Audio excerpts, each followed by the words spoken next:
कांग्रेस की तरफ से धर्मेंद्र जी और अवनीश पवार जी पुष्पांजलि भेंट करें। केसी त्यागी।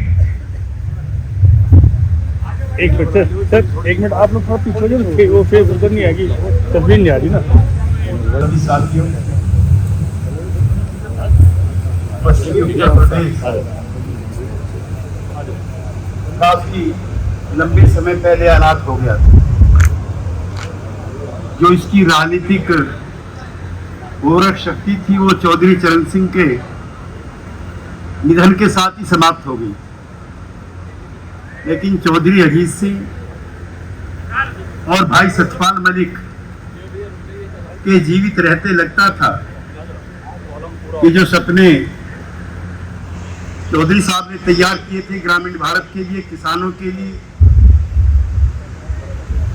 उसको अंजाम देने के लिए लोग कार्यरत रहेंगे। चौधरी अजीत सिंह के निधन के बाद तो बिल्कुल सूना हो गया था, जो कि मलिक साहब भी काफी दिन नेपथ्य की राजनीति में रहे। मेरा उनसे 50-55 साल पुराना रिश्ता रहा है। उनका मैं जिक्र करके कोई आपका वक्त नहीं खराब करना चाहता, लेकिन आज मलिक साहब को जब याद कर रहे हैं तो कई लोगों की पीड़ा मुझको देखने और सुनने को मिली। और मैं एक बात बहुत जिम्मेदारी के साथ आपके बीच में कह करके जाना चाहता हूं कि अगर आप इकट्ठा रहें, आपका मन मजबूत हो, लड़ाई का इरादा रहे, तो फिर चरण सिंह भी पैदा हो सकते हैं और सतपाल मलिक भी पैदा हो सकते हैं। यहां जो लोग शोक सभा में आए हैं और जिनके मन में स्नेह भाव है मलिक साहब के लिए, ये सारे वो लोग हैं। सतपाल मलिक और हम कोई अलग जगहों से नहीं आए थे, हम सबके निर्माता चौधरी चरण सिंह।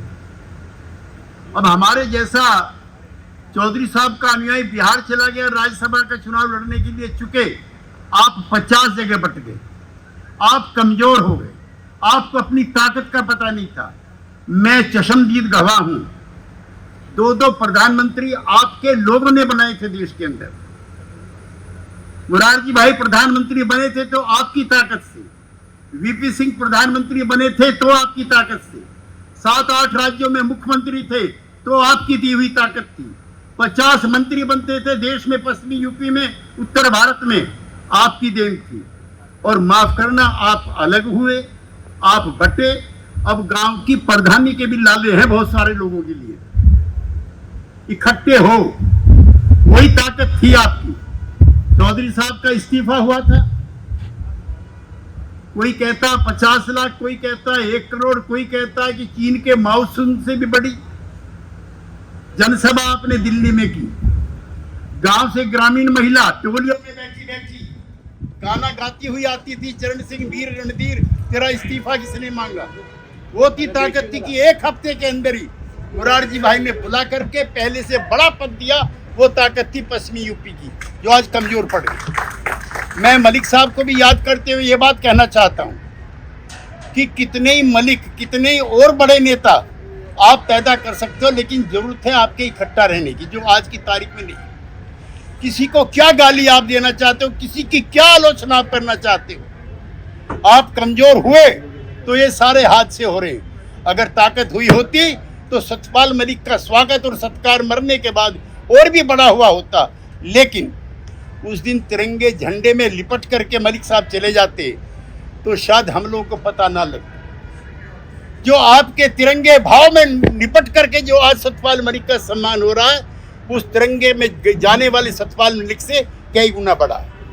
मैं बहुत समय नहीं लेना चाहता, कई घंटों से आप बैठे हुए हैं। एक चीज मैं जरूर कहना चाहता हूँ कि ये जो किसान राजनीति थी जिसका जिक्र पीएम सिंह जी ने किया, किरोड़ी साहब ने किया, ये अब किस्तों में बट गई, खापों में बट गई, राज्यों में बट गई।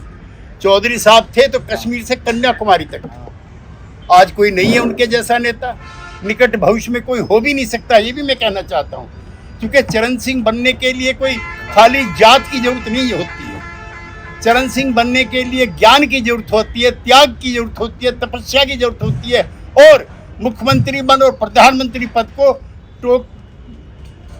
ठोकर की तरह से मारने की जिसकी इच्छा और अभिलाषा होती है, तब चरण सिंह पैदा होते हैं। कोई एक मौका नहीं था उत्तर प्रदेश में, जब कई बार और हर बार लात मारने के बाद, हर बार सत्ता को ठुकराने के बाद उनकी कदर काठी बढ़ती थी। हमने करीब से देखा, करीब से जाना है।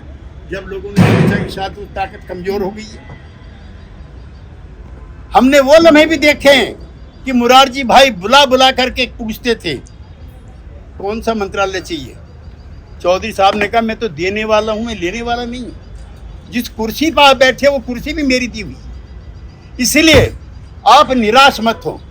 मलिक साहब आज हमारे बीच में नहीं है, हम और भी मलिक जैसा पैदा करेंगे, लेकिन उसके लिए आपकी उत्सुकता और आपकी एकता की जरूरत है। जहां आप जिस दिन इकट्ठा हो जाओगे उस दिन फिर बड़े करिश्मे पैदा हो जाएंगे। अब इन इलाकों की पहचान बंद हो गई, बिल्कुल बंद हो गई। कितने मंत्री हैं आपके यहाँ के? चौधरी चरण सिंह जब राजनीति में 67 के बाद आए हैं, उसके बाद आपके रुतबे और कद बढ़े हैं। दोनों हमारे मित्र एमएलए रहे हैं, इनसे पूछो।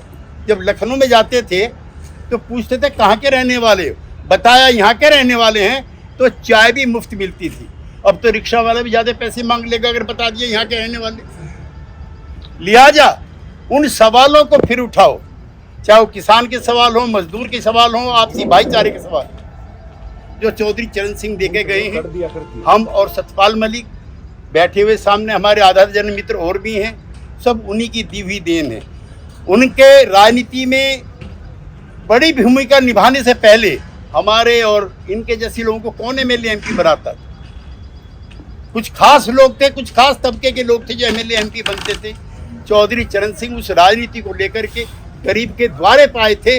आज गरीब के द्वारे से हट करके वो राजनीति अमीर के द्वारे पर जा रही है। इसलिए आपकी एकता की जरूरत है कि उस राजनीति को दोबारा गरीब के द्वारे पर ले जाना है, तो चौधरी चरण सिंह के रास्ते के अलावा कोई रास्ता नहीं है। बहुत बहुत धन्यवाद।